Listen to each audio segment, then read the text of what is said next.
Hey, how you doing? I'm Yalek, and in this Boom Beach video, I'm going to show you an attack that I just did. I've just finished clearing my map, Unboosted.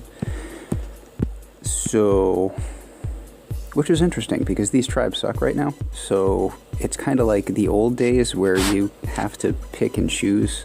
So there was some heavy Zuka in there. There was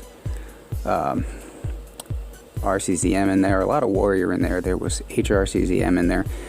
Quite the mix. I find that these difficult tribe cycles really force us to strategize. And then there was this guy, whom I had already tried several times. As you can see, those were mostly, well, that was no troops. Those were HRCZM. That was also HRCZM. Wasn't working out. Was not getting me where I wanted to be. This one, again, no troops. And then finally, those are my stats. You can see that those are my unboosted 5/5 stats for this account. And you'll see why that's significant in a minute. Because this guy has 2 shields.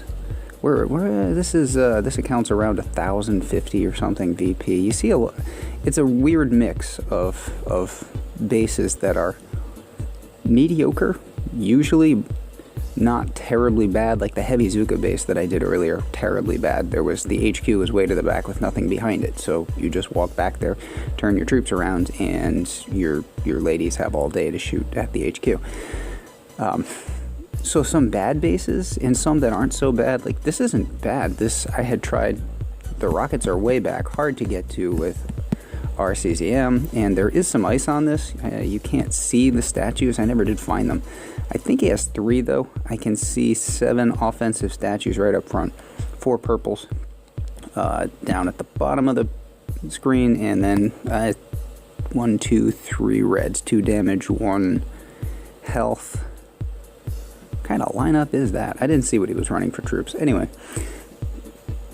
I think there are 3 statues somewhere. You can just see one of them peeking out. So I'm guessing 3 ice, 2 shield 3s, and this was going to have to be so precise. Now, if you'll notice, with this, he's got the twin gen sort of base that you see on the leaderboard. Not quite the same layout that you often see those players using.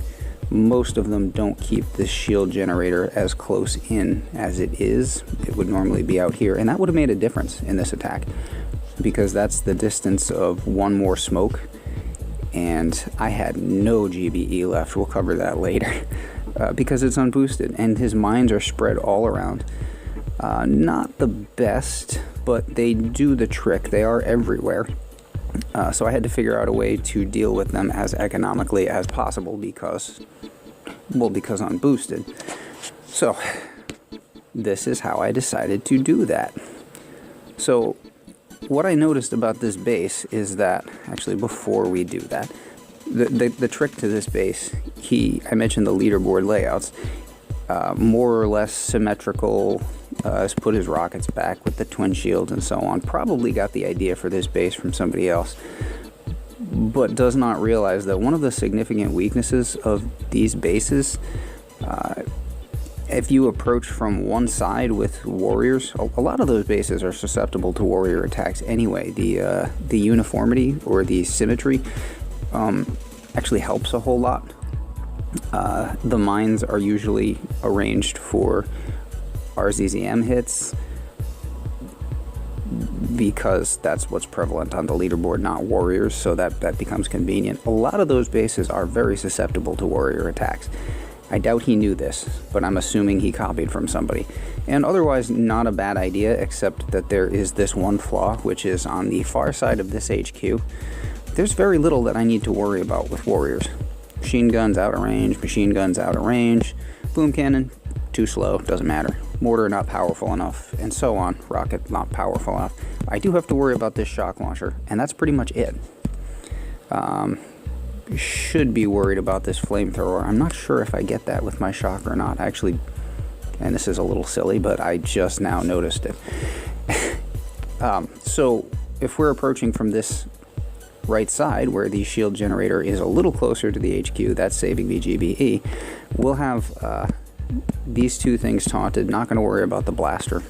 There's always that interval between volleys where you can just refresh taunt a little early when bullet is not being chain shocked. So waited a tiny bit too long with that smoke here. You can see a little peek out the back. Doesn't end up costing us anybody. Waited to medkit until here because I'm going to be out of smoke for a second. So gonna heal up, but also that's going to help us stay alive while things are shooting at us for a moment. You'll notice I crittered up top. That was the way I decided to handle the mines here, and also it seemed like the cheapest way. I used an art or two to clear boom mines, and then over here I use critters for two purposes. There's a distraction while my boys are about to come out of smoke, and to clear mines that were going to be coming up ahead on my path. So now we have one shield generator down, and we're going to be in the blind spot of this thing. Look where Bullet is. He's in the perfect spot. This is going to be taunted, and he's standing right next to that shock launcher. But I have very little GBE. So I'm going to throw a med kit again. Should have waited a little bit longer on that med kit. Should have thrown it about now, so that... Oh, Bullet, actually, because of where he ended up, is going to end up taunting that flamethrower, so that's good. I hadn't even really noticed it. But shield's about to be down, shock's about to come undone, and I have no GBE here until the shield goes down. I wasn't going to have the GBE for that shock, but when the shield generator dropped, I had GBE for one more shock. So because it's just one repeated shock on the opposite side of the HQ from me, this is possible. One of the fatal weaknesses of those leaderboard type bases, there are lots and lots of videos showing that.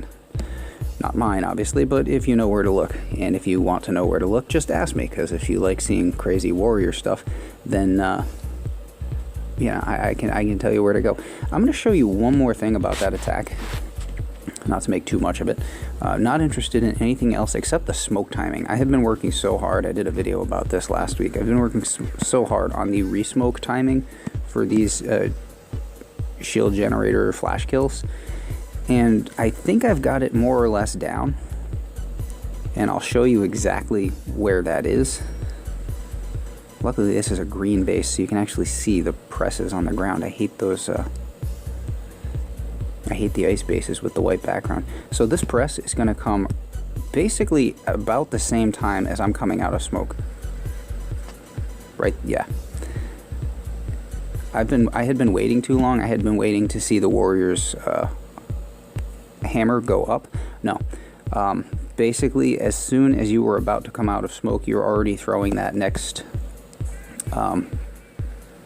smoke. If it's a one-hit shield generator, if it's going to take two swings, then that's a different timing.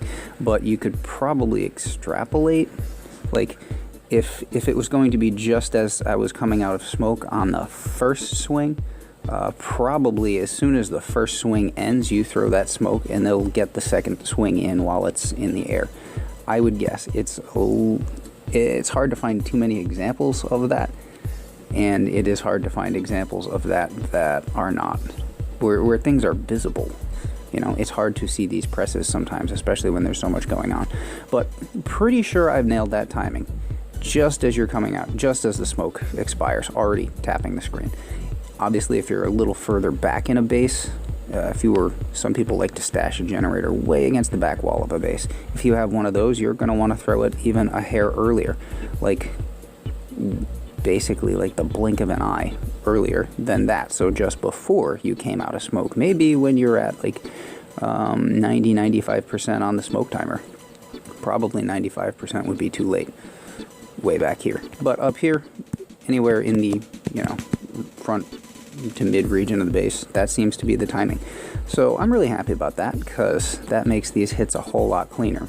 As soon as the Warriors smash down whatever it is they're targeting, they're already back under smoke again, so things can't shoot them, and that helps save your troops for the next phase, which is the taking down shields and HQs unboosted, because we just don't give a damn. Anyway, wanted to share that because that's all pretty cool, and that's really all I got for you today. So, you know, like, thumbs up, all that stuff, and I will catch you later. Take care.